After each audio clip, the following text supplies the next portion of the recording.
This is Advisor 3.0, a show designed to help you as a financial advisor elevate your professional practice, transform your clients' lives, and take your business to the next level. I am Abraham Okusoya. Welcome to the show.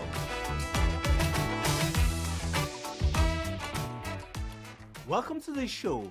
I am not sure if this next statement is factually accurate, but you get the impression that internal succession planning or successful internal succession is a rare thing in financial planning. Maybe it's not, and it certainly shouldn't be. My next guest is the living proof that you can pull off a successful internal succession. I'm talking about none other than Nik Marsh, who is the managing director of Ashlea Financial Planning, a chartered financial planning firm based in Cheltenham. Nik, welcome to the show. Yeah, thanks so much for having me. It's great to be here. It's a pleasure to have you on the show. I guess for the purpose of our audience, do we want to start off by you giving us a little bit of a background of the twists and turns that got you into running a financial planning business? Yeah, I suppose, well, how long have you got, I guess, is where we start with that. I think it's, having listened to podcasts and having heard you ask that question before, everyone's got their own unique story, haven't they? And certainly for me, it's not the usual story that you might have. So I started out my career a long, long time ago with Pricewaterhouse and got my charter with them. They moved me to New York, or moved me and my wife, as she still is. She works at Ashlea, actually, Nikki.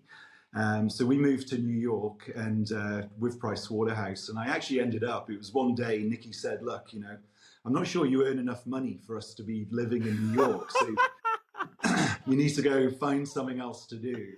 And that basically was the start of a 15-year career at Goldman Sachs. Right. So I joined in their controllers department, which is effectively the accounting group.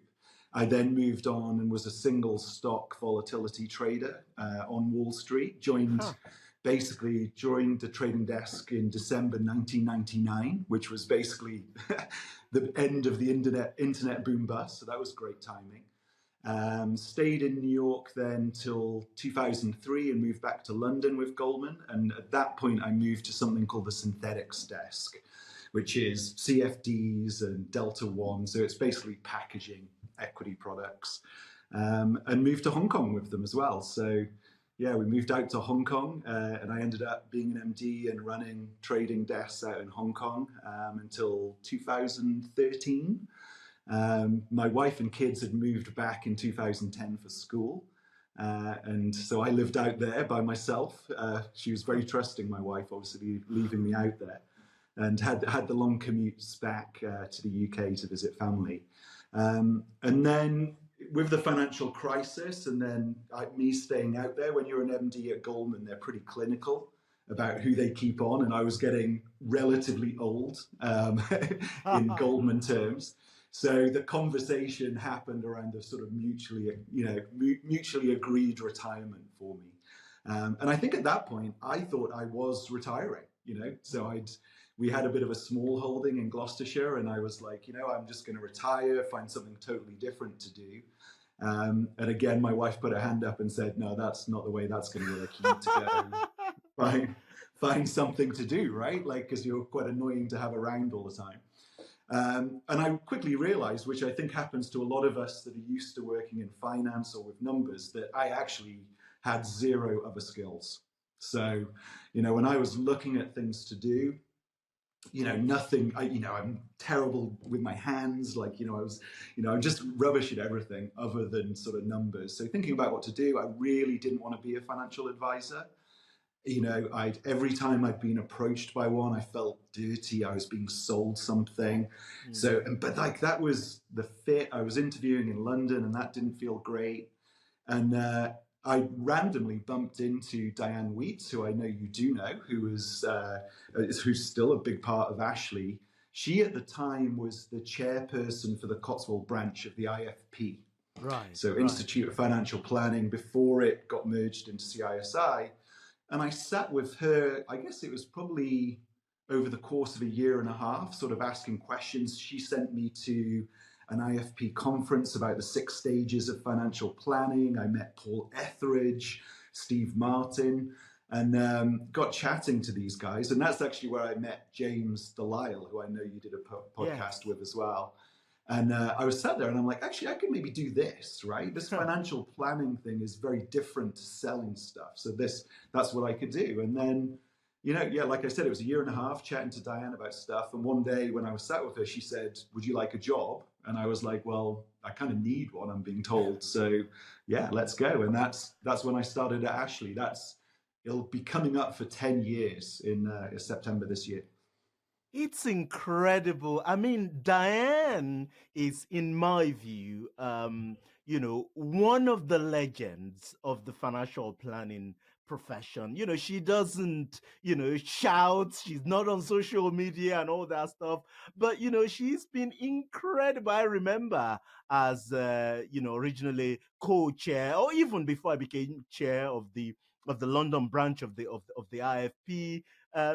She was always available to answer questions and just an incredible personality. I thought she had like retired, but then I saw her at the IFL, the CII conference last year, and I thought, wow, it's just incredible, to have her to have in the profession and to have met her and crossed paths with her. So so it's great. So now, just thinking about your career. So you started out in an established career, accountancy, became qualified and chartered and all that.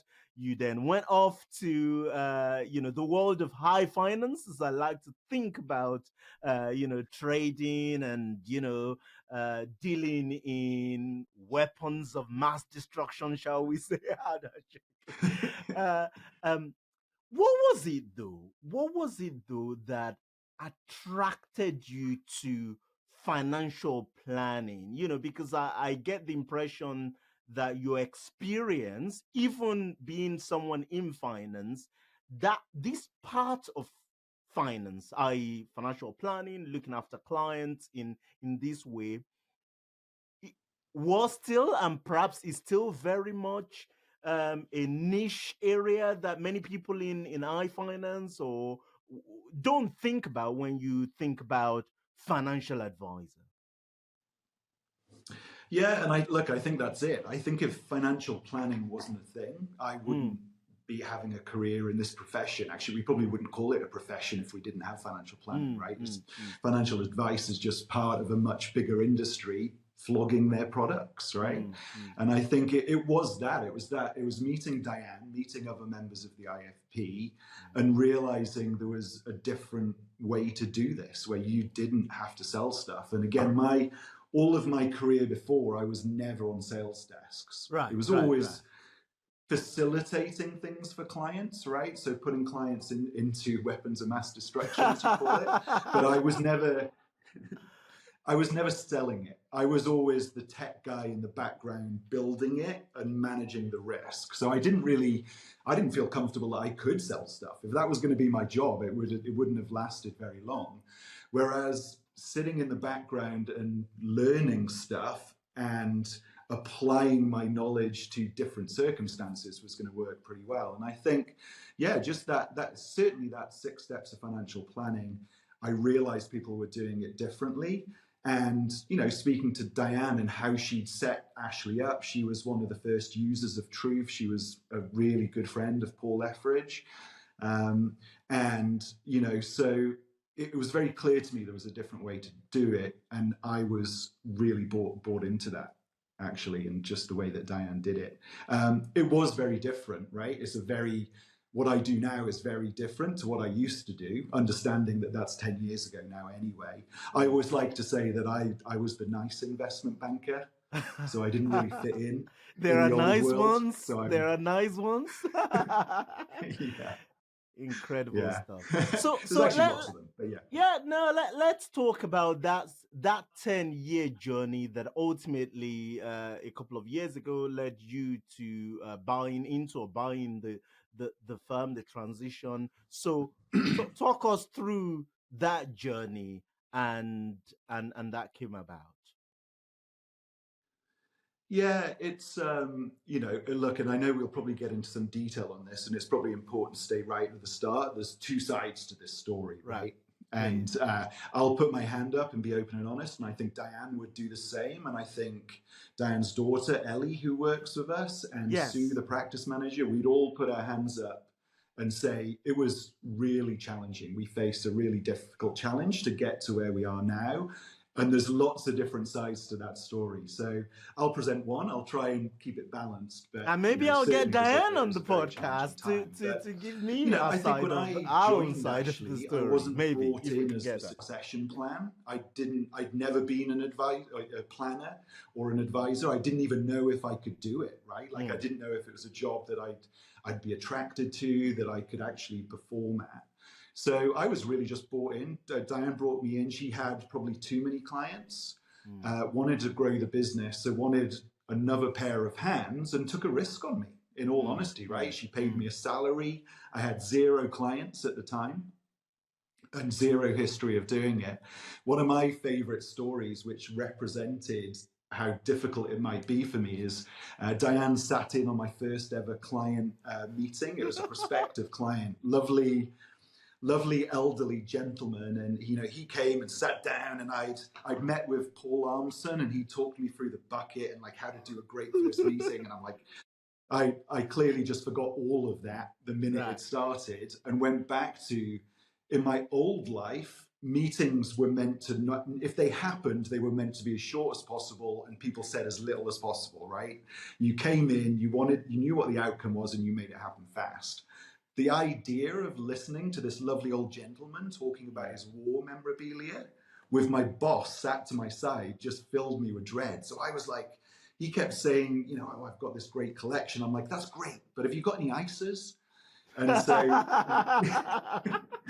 so we came out of this meeting, and Diane's like, "Oh wow, how do you feel like that went?" And I was like, "Oh wow, I'm not sure. I don't think it went great, but it was like, I was like, oh yeah, I can take my time, right? I need to give my time to these people. It's very different."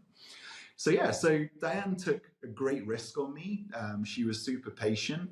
I wasn't the succession plan, but I think in Diane's mind, then and even even a year ago, so fast forwarding 7, 8 years, Diane didn't want a succession plan per se, right? She didn't ever want to retire. She loves what she does. She does, yeah. And so in her mind, she just wanted to grow the business, and I was someone that maybe could help her do that. So fast forward a little bit through that, I wasn't a succession plan. Ellie's daughter was a teacher at the time, but decided she wanted a career move, so she joined the business. Now, again, you've got a family firm. I'm a little bit of the odd one out, right? Because is the succession plan now the daughter? But so that entered into the conversation, and we sort of moved forward. We had some great conversations with Brett Davidson, right, over time. So Diane had known him, and he'd come into the firm earlier on before I joined. And we won an entry to his business potential course. So we were on that, and we were learning about how to evolve Ashlea. So he became a big part of that conversation and how succession might work for us. But yeah, that took a long time. So talk to us about, and by the way, Nick, thank you for your honesty and transparency. Always means a lot to me when people are willing to share freely of their experience and knowledge. So thank you for that. We'll come back to the business. We'll come back to the business and where things are today.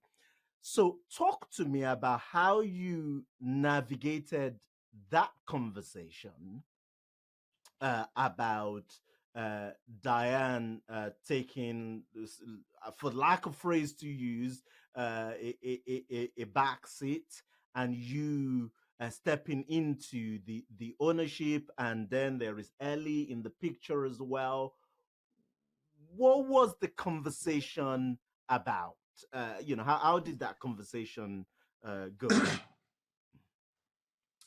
Yeah, so I think, look, it's I think people should thank you, by the way, Abraham, as well, because I think this is going to be such an important topic for our profession in the years to come, right? Because I think there's so many small businesses like Ashlea, and again, like even if you go back to past episodes of your podcast with Gretchen and Dan and James Delisle, it's like there's so many people that are going to go through this. But what's important is I think there's going to be hundreds of different variations of how the conversation goes and what the outcome is. So I think having people come and sort of talk through this, it'll give people, one, it'll help people understand the work that has to go into it, how difficult it is, but hopefully it also gives them a sense that you just need to be flexible, because it's what someone else did might not be right for you. And I think, so that hasn't answered your question at all, but to come back to the question, it didn't actually, interestingly, it didn't start from succession. It started from whether Diane should retire or not. And I think that's an important thing to say, because I think the first thing that needs to happen is the owner needs to understand what they want their outcome to be. And Diane's real big outcome for her is that she wanted her clients to be okay, and she wanted Ashlea to go forward and take care of her clients. So her number one thing, her biggest dread, was that she didn't want Ashlea to be sold to a consolidator and then her clients to be dispersed or, not be serviced or not be taken care of. So that was her big thing. And so for that to happen, she knew that at a point in time, she wouldn't be able to do it anymore. So if she wanted Ashlea to go on, she needed to find someone to do it. Now, I think that's an important stage, because when you've got that as the end objective, and you've got someone that is willing and might be able to take that on, whether that's me or Ellie, if she's going to grow into that role, you've got to have that conversation with yourself that, well, what does that mean? When do I let them take the reins, right? When do I let them help me make decisions? And that was the bit that was really tough for Diane. So it was her baby. And I think this will be the same for a lot of these small business owners, right? That started up this firm, they went through difficult times, they didn't have any clients and it was scary. Then they've grown it into this amazing business. And then someone saying to them, and in Diane's case, it was Brett. Brett literally came to Cheltenham and said to Diane, you need to retire tomorrow and get out of the way. Right? If your objective is to have Ashlea go on and service his clients, you need to get out of the way, because you've got good people in seats who want to do a job, but they've identified things that they need to change to make it viable. And you being there is going to stop them doing that. So you need to retire. And so that was what started the succession plan. It wasn't Diane wanting it. It was Diane had an objective, but it was Brett saying you need to retire that started us on the journey towards Diane eventually retiring. She retired at the end of 2022, and the MBO happened no, I've got that wrong. She retired at the end of 2021, and the MBO happened at the end of 2022. So we're just past a year into the MBO now.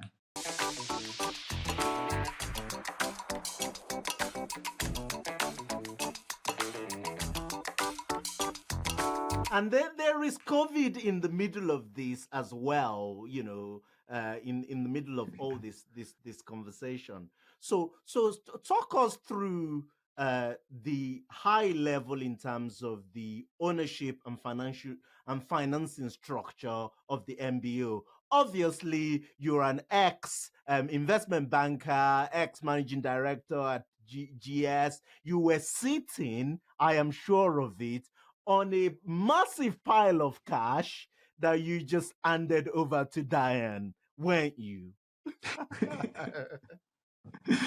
Yeah. Do you know what? I think, in all honesty, that probably would have been that's the easy way out, right?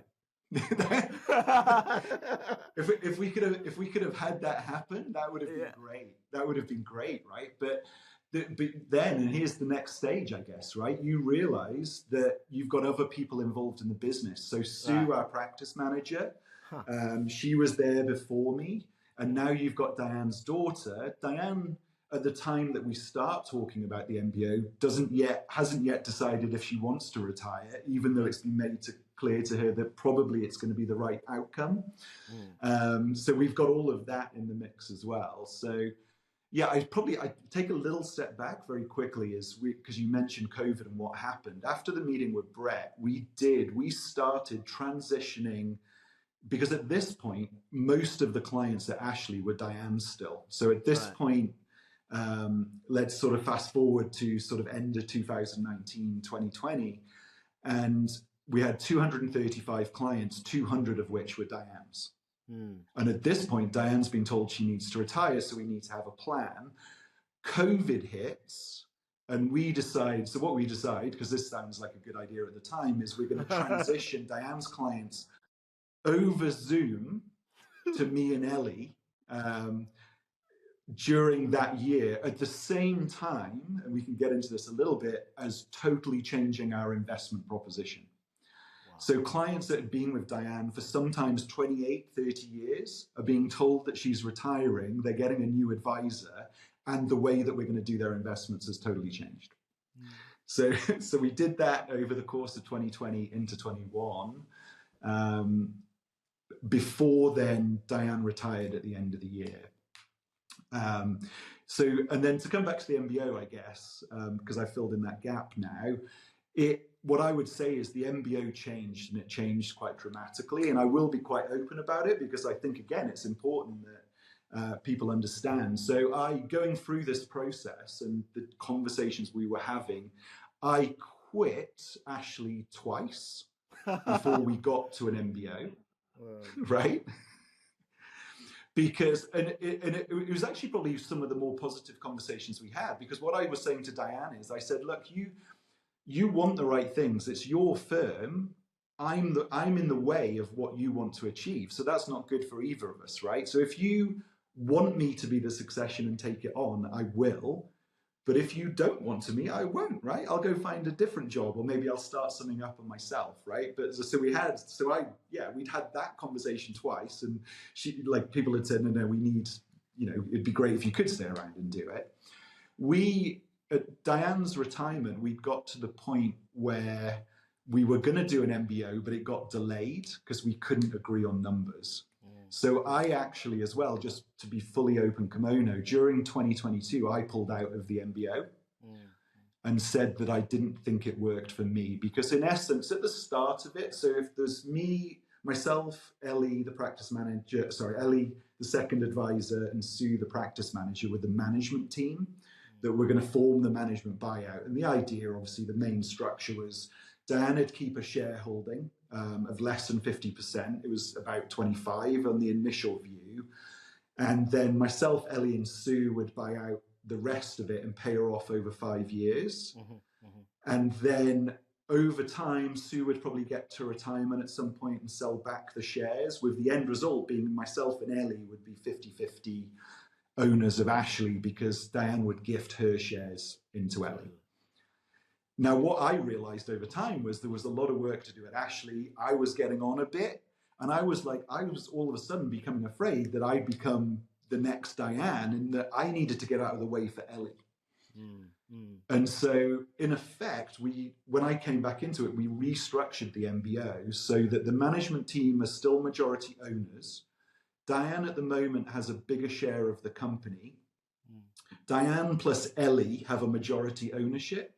So myself and Sue have smaller ownerships that keep us connected with the firm, so keeps us locked in a little bit, but effectively we're sort of placeholders, or we're taking the firm forward until this real succession plan, which is for the Weitz family or Ellie's families to take it on into the future. So again, a very different outcome to me just turning up with wads of cash and saying, let me buy it. This is such a, delicate and challenging thing to work out. And by the way, when I was at the CII conference, I had a lot of conversations with great financial planners, people who've built, formidable business. I'm talking in an instant 600 million AUM, maybe in other instances less than that, 200, 250, you know, fantastic people. And I always ask the question, because me, I stick my nose in it, and I asked one of the people I consider, I don't want to say their name, she's a lady in financial planning, and I said to her, what are you going to do with this business? Now, this conversation was not Diane, right? So just for people not to make connection that's not there, right? So she said to me, Abraham, I never want to sell my business to a consolidator in the tradition, she said. And I said, what are you going to do with it? We're talking about your life's work that is worth, millions of pounds. What are you going to do with it? And she gave me an answer, MBO, we get the employees to buy in and all that stuff. And I'm sitting there thinking, this is going to take maybe 5 years if you're lucky to structure and to pay, the money back. And you haven't started by now. So I am, Nick, I am grateful to you that you are transparent about this. I want to learn as much about this as possible. I think that it is, if not the biggest, it is one of the top three challenges that the best kept secret in finance, i.e., financial planning, life focused, client focused financial planners have, which is we have this incredible generation of pioneers, people like Diane and others who created these fantastic businesses. Now, let's face it, they are baby boomers themselves. They are getting on a bit, and now they need to figure out somehow how to transition to the next generation. And the commercial model, i.e., the consolidation model that is available in the industry, doesn't quite fit what they're looking for. And I am not sure that we've nailed this MBO framework as such. There are pockets of successes like yours and others, and I'm just trying to surface that in the conversation. So thank you for for your transparency about this. One thing I wanted to ask you, when I see in some of the examples about MBAs that I have seen, often what's in effect happening is that the seller is in effect financing the arrangement over a, let's say, over a 5-year period. So it's a form of owner's finance, which means that from a buyer's point of view, maybe you don't have to put up a massive amount of cash upfront, but it also means that you're going to be using the dividends, your dividends from the transaction to pay, to pay the cost, which means that, over a 5-year period, maybe you don't get any substantive amount of dividends from the business. Does that ring a bell? How did you overcome that sort of conversation, if that was part of the conversation? Yeah, and I think, well, there's a couple of different elements to that, and I think it's a really important point, because again, a straightforward model is you have someone that either has the money, one person that has the money, or they have a way to get the financing, and they come and buy it. Yeah. Because that's really easy to understand. But for us at Ashlea, what was really important was that there were other people, right? I could come in and potentially have done that, not to say that I could. But we had Sue, who'd been there for years and deserved to be part of this. We had Ellie, who was going to be the next generation that we wanted to get in at the ground. And when you bring in a group of people rather than just one person, they've all got different levels of finance or amounts that they can put up front. Right. So I think that's why a lot of these MBOs, where it's a group of people that have different finances themselves, you're always going to go with a low up front. You want people to put something in, right? So they've got something in the game. But those structures are going to always tend to be sort of a payout to the owner. For us as well, something that was interesting, and to be fair, in thinking about it and structuring it, hadn't dawned on me, is that because you've got a limit to what some of the people that can put in, and say for example, Sue and Ellie could afford to put less in than me, I put less in than I might be able to afford, but you've got this gap between what you're putting in and what the business is worth. So what can tend to happen, and this might be a bit complicated for this, but you get left with the original owner having a preferred share for the missing value so that there's not an income tax event on the buyers. So we've got this situation where Diane has preferred shares to a certain value, and then we all have our own individual ownerships of the ordinary shares that make up the rest of the balance. So if we ever sold Ashlea, Diane's preferred shares would get paid out first, and then we'd get the rest of the value effectively. So it's, from my perspective, probably it's not a super economic structure, but it's one that works for everybody. So that's something to have a conversation about early as well, right? Because you might have like an advisor that wants to buy in and has the financial resource to buy more of it, but that might preclude other people that you want to lock into the firm for the long term as well from joining in. So it's tough. We did look at employee ownership trusts as well with Chris Budd, and we felt like we were just a little bit small, in terms of having trustees and the board. There just wasn't enough people for us. But so MBO felt like the right structure, but it's certainly not straightforward where you've got more than one person that's taking it forward. It's interesting. And but essentially what you have today is obviously largely owner operated business. So where you, Ellie, and Sue, with Diane, own the business, and you have an incredible team around you. And I guess in a sense you've kind of set up the next succession. I mean, with all due respect, Nick, you're still a spring chicken as far as I can see. but you've kind of set up. You kind of set up the I hide it well.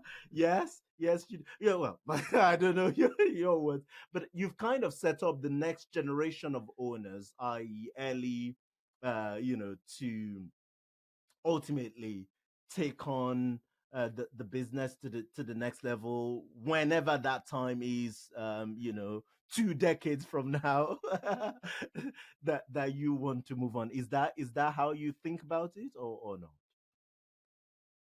Yeah, definitely. And from our perspective, it might even be sooner than that. I think it's, again, it's interesting listening to Dan when he was talking about taking on his parents' business, right? Yeah. And, because I listened to that podcast and I was like, well, oh, wow, that's Ellie. Like, did we miss a trick? And could Ellie have taken it on? And again, I don't want to speak for her, but having come from a different career, she wasn't quite ready.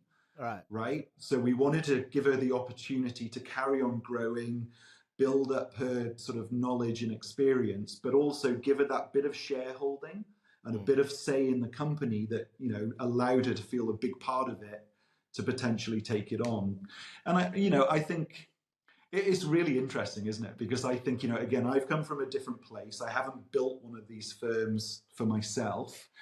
And it's really, I'm a little bit disconnected, even though I love what I do and I love Ashlea and I want to be a part of it for a long time.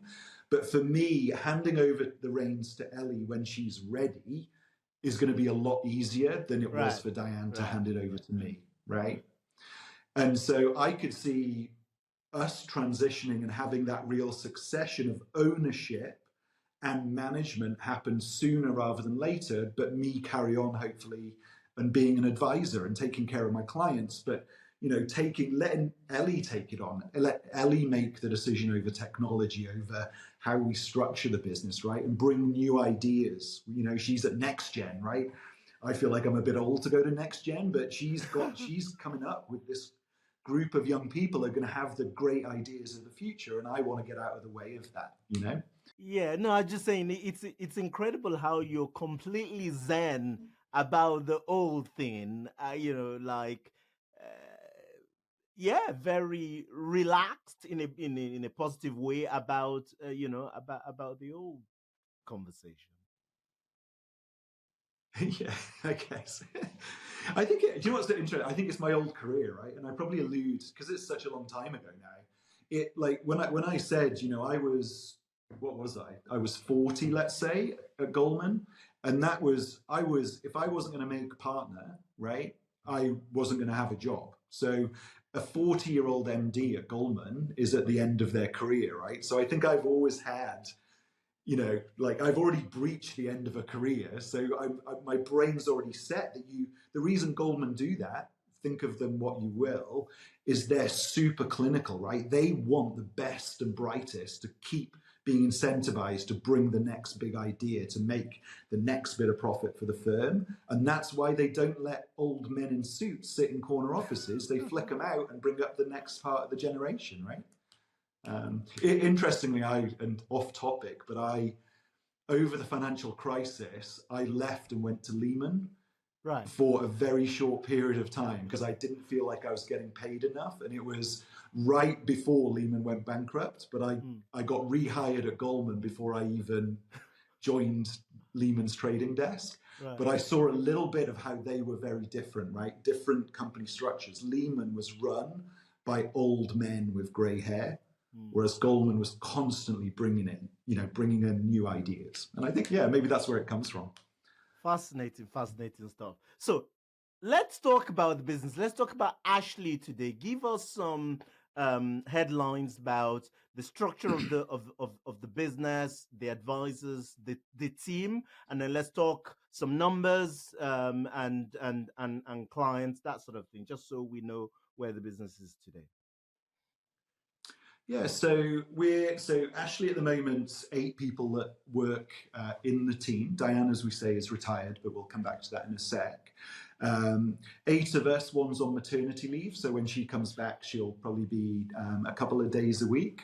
Lol, actually, she's one of so she joined before me, so she's been at Ashlea since she left school, which is great that she wants to come back and to work with us. It's myself and Ellie are the planners, and then we've got Reese, who interestingly is my son. So our son works there as he's training to be a paraplanner. So he writes most of our reports effectively.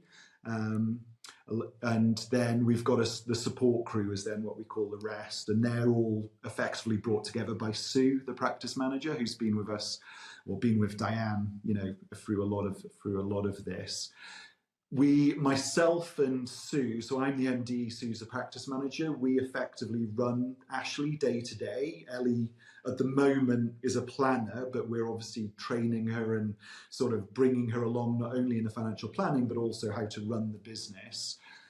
Myself and Sue are directors, along with Diane, who's the chair of the board, effectively. So, which I think is really important. If you're Diane and you're trusting us to take this on and make a profit to pay her out over time, then you want to say in what's going on. So that non-executive chair role's a really good seat, I think.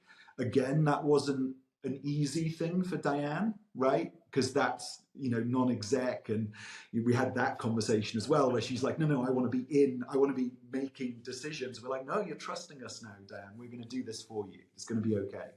So we've worked through that as well. And then Diane's husband, Paul, is the company secretary. So it's kind of, with my wife, Nikki's on the support crew. So it's still quite family orientated, quite small.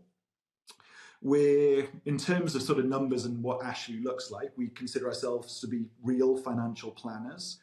We've had to evolve that thinking, and we've had to change what we do for clients quite a lot over the years. And that was one of the things that we realized early on that we needed to change and wanted to change for the clients. As we came in, when we were transitioning clients, we had 235 clients. Another thing we realized, which was super tough, and it's super tough when you're taking on a business like this, right? So if we've taken the conversation from it's tough for Diane because she's being forced to retire and she's being forced to hand over clients, if you're a buyer in an MBO and you're transitioning on clients, you're inheriting a client bank, right? You're inheriting a much loved client bank. You're not setting out and saying, as Brett would say, choose who your right client is and only work with them. We had 235 clients, some of which, arguably wouldn't have been the right clients for Ashlea. So we did very politely take ourselves down to around 180 families that we work with. I would say there was a handful of people on that list as we transitioned that we would have liked to have kept, but chose to work elsewhere. But for the most part, it was us saying, you don't have enough complexity for the service we want to provide, so we'll find you a new home effectively.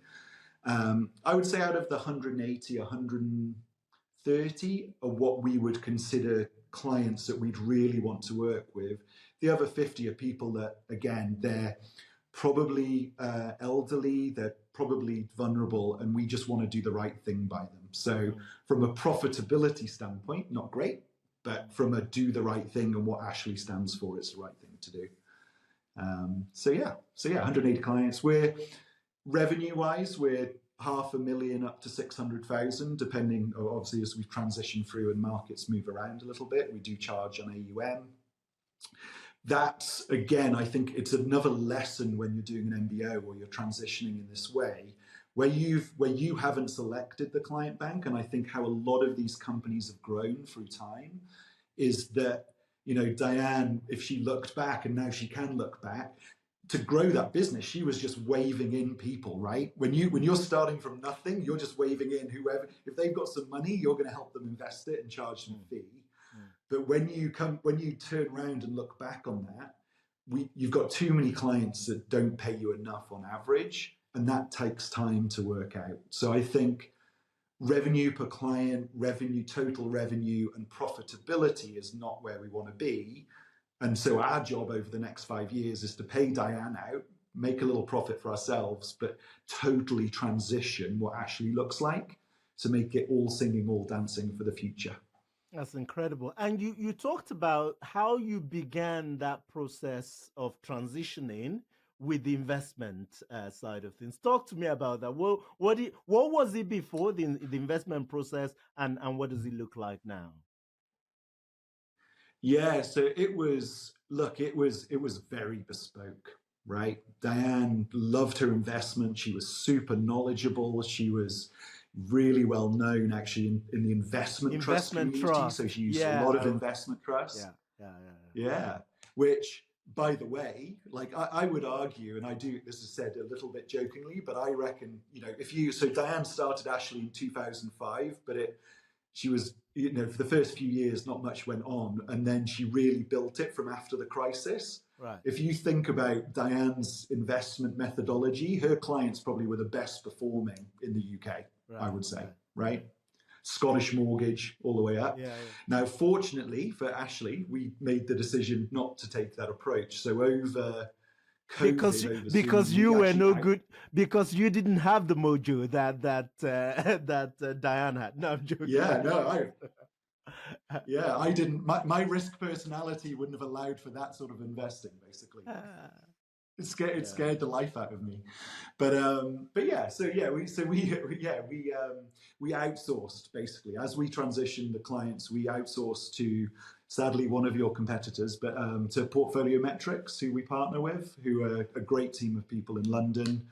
It works really well for our clients, but so it's again we thought it would be quite a tough conversation, right? Because for Diane, clients that had been with her for 30 years. Or when they came in to visit, even though Ashlea on the surface was a financial planning firm and we had truth in the background, in reality, we had so many clients, so we didn't really have the time for that. So most of Diane's conversations were around the investments and how great they were performing and what new trust she was going to put them into. So when myself and Ellie rocked up and said, okay, well, we're your new advisor. The investments is done somewhere else. But what we're going to do is really dig into what the money's for and make sure that those investments fit your plan. We thought the clients were going to go, oh, what is this? But most of them, as I say, we lost very few to not liking the new process. Yeah, So yeah. it's incredible how well that conversation goes in virtually all of my experience or conversation with advisors, that it's led me to a point where I am fairly persuaded that, you know, by doing what financial planning is, it's very difficult to lose clients. I mean, clients die or they divorce, or we part ways with them consciously. Often, um, making changes to the investment process, as long as it's, as in your case, the right direction. Often, you rarely, very rarely lose clients as a result of that, which is great. Yeah, it does. I mean, from a business model, financial planning is just amazing. And I just think the way that people are taking the profession forward to move it away from that sort of financial advice sales pitch is great, because clients can really buy into it, right? They can really buy into that conversation, and that's what keeps them involved, I think.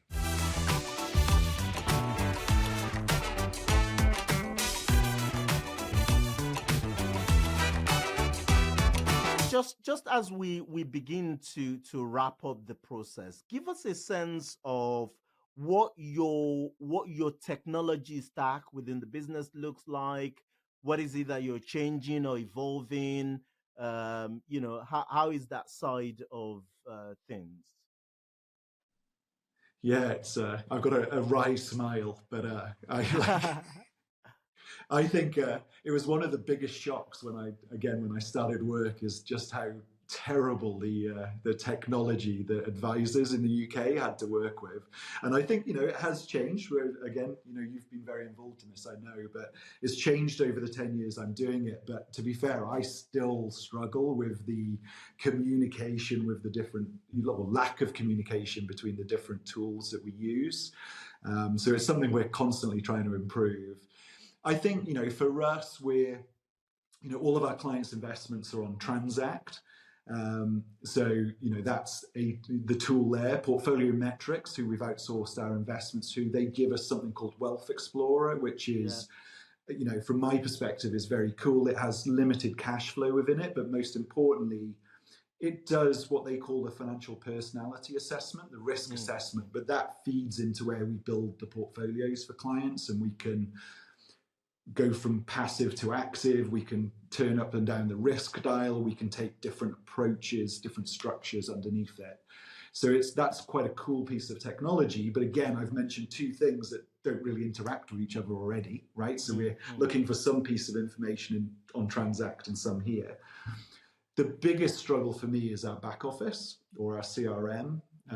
We've gone from IO to one that I can't even name anymore because it just makes me want to cry, that we moved to. And then we're now with Curo, which is obviously owned by Transact. And they're great, don't get me wrong. And they were night and day to what we'd had before. I think, or what I'm realizing, is we're too big for not having a back office system, but we're not big enough to have a back office system. Right. So we're kind of, I feel like if we were a one advisor firm that had 70 clients, I could just manage it on Excel, right? And I could have all my tasks, right? If I was a 10 advisor firm, I'd need Intelligent Office and I'd use everything that it offered me. But because we're a 2 advisor firm with 180 clients, we're in this place. So so we're constantly evaluating that. So those are our tools. Truth, we're massive users of Truth. And again, love them to bits, but still have frustrations with how quick they are to move forward with, automated fact finds and different stuff like that. So, but yeah, I come from a world where I had a team of technologists who I'd say, I need this tool, and a day later it came to me. So, well, welcome. Still blows my mind, Abraham. Welcome to Financial Planning. Good stuff. Yeah. No, it's been really, really useful, really fascinating to have this conversation, Nick. Thank you for your transparency, for your honesty. So let's look forward a little bit. We're sitting here, I don't know, 5 years time. What's happened? What's happened, and how are you feeling right now? Yeah. So, well, look, the hope is I'm looking back and we've done everything that we were hoping to do. The main thing is to pay Diane out successfully, right? Because that's an important tick in the box. It'll all go wrong if that doesn't happen. We've made the first payment.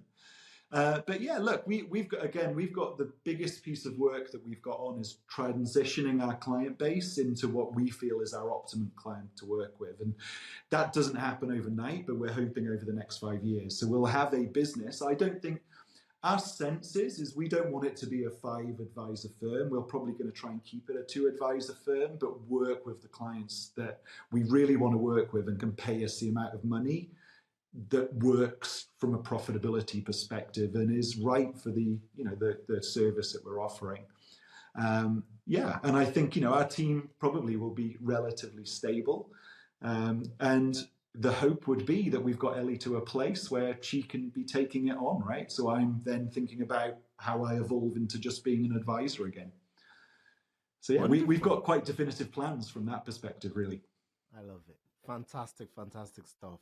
Nik Marsh, thank you very much for your time. Thank you for your wisdom. Thank you, really, truly, thank you for all the insights and transparency that you brought to this conversation. I've thoroughly enjoyed it, and I hope our listeners have. Thank you. Yeah, thank you. Enjoyed it as well.